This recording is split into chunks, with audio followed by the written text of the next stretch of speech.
So welcome back guys. It's day 2 પગપાળા ડાકોર યાત્રા. સવારના 5 વાગ્યા હતા અને અમે સિદ્ધિવિનાયકે રોકાયા હતા 2 વાગે, મે બી અરાઉન્ડ 2 વાગ્યાની સમથિંગ પહોંચી ચૂક્યા હતા સિદ્ધિવિનાયક મંદિરે. એન્ડ ત્યાંથી હવે અત્યારે 5 વાગ્યા છે સવારના. અત્યારે ચાલવાનું શરૂ કર્યું છે, જોઈએ ક્યાં સુધી જવાય છે. ઓકે, તો મિત્રો અત્યારે સવારના 6:45 વાગી ગયા છે અને અમે 5:15 વાગે ચાલવાનું શરૂ કર્યું હતું. અત્યારે સારું એવું કવર અપ કરી લીધું છે. રસ્તામાં ચા પાણી નાસ્તો બી કરી લીધો છે.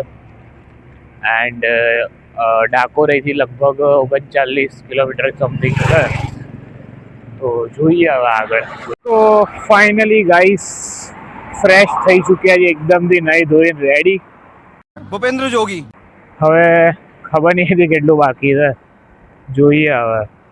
અત્યારે તો દૂર દૂર સુધી કોઈ કેમ્પ દેખાતો નહીં અને હાલત તો બધાની થોડી નબળી થઈ ગઈ છે. જોઈએ. સવારના 8 વાગ્યા છે. રસ્તો સારો છે, લોકોનો સાથ સહકાર મળે છે, પહોંચી જવા છે. કાલે भी इंस्टाग्राम मचेड़ दी थी, आज भी इंस्टाग्राम मचेड़े थे. माँ खराब हो जाएगा, मैं माँ अम्मा बहन पे आ जाऊंगा, मैं इनकी अम्मा बहन पे બને મેં કશું કીધું નહીં, બોલી ને તને. આખો દાડો ઇન્સ્ટાગ્રામ, આખો દાડો. મિત્રો અત્યારે બપોરના 3 વાગી રહ્યા છે. અમે લગભગ 11 વાગ્યાનો આરામ કરતા હતા, 3 વાગ્યા છે. હવે ફરીથી ચાલવાનું શરૂ કરી દીધું છે.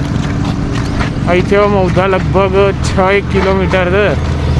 તો સાંજે 5-5:30 સુધીમાં આપણે પહોંચી જઈશું મૌધા. એન્ડ ઓફકોર્સ સવારે જેટલી ઠંડી લાગતી હતી અત્યારે એટલી જ ગરમી લાગે છે. શું કહેવું?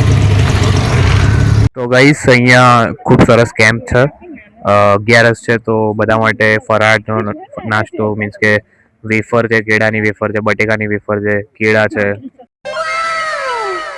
ખૂબ સારી એવી સેવા કરે છે. તો આવો આપણે એમની સાથે થોડી વાતચીત કરીએ. જય માતાજી દરબાર. તો મિત્રો આપણે રસ્તામાં ભદ્રકાળી કેમ્પમાં ઊભા છીએ. તો આપણે ભદ્રકાળી કેમ્પના લોકો સાથે વાતચીત કરીએ કે શું છે શું નહીં. અમને કેમ્પ વિશે જણાવો.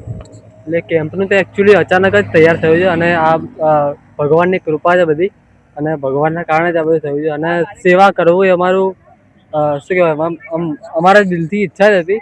એટલે અમે કાંઈ અચાનક પ્લાન કર્યો અને ભગવાનની કૃપાથી બધું થઈ ગયું છે. બસ એટલે બધું કામકાજ અચાનક શરૂ કર્યું હતું અને એકદમ જ થઈ ગયું છે બધું. એટલે પહેલું જ વર્ષ છે તમારું? હા, પહેલું જ વર્ષ. ઓકે.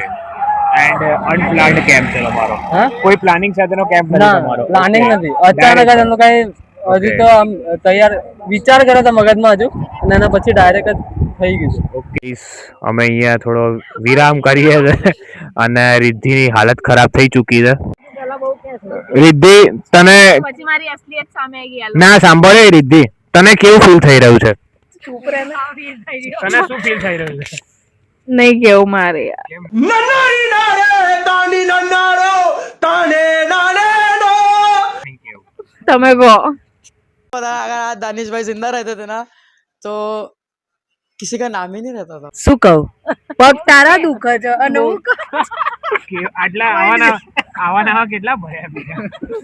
તારે બહુ છે, જેવા ભર્યા એટલે તારે કઈ પંચાયત છે? તે વળી તું તારું કરતા ને નથી દુખતું? ના, મને નહીં દુખતું. પાર્થ, તારે કઈ કેવું? किरिश का सुनने का गाना. किरिश का મારા ને કશું જ કેવું નથી, મેં તો શાંતિથી મોબાઈલ જોવા છે. તને પગ દુખી રહ્યા છે? એટલા બધા નહીં, દુખે તો છે થોડા. મમ્મી તમને દુખે જ પગ?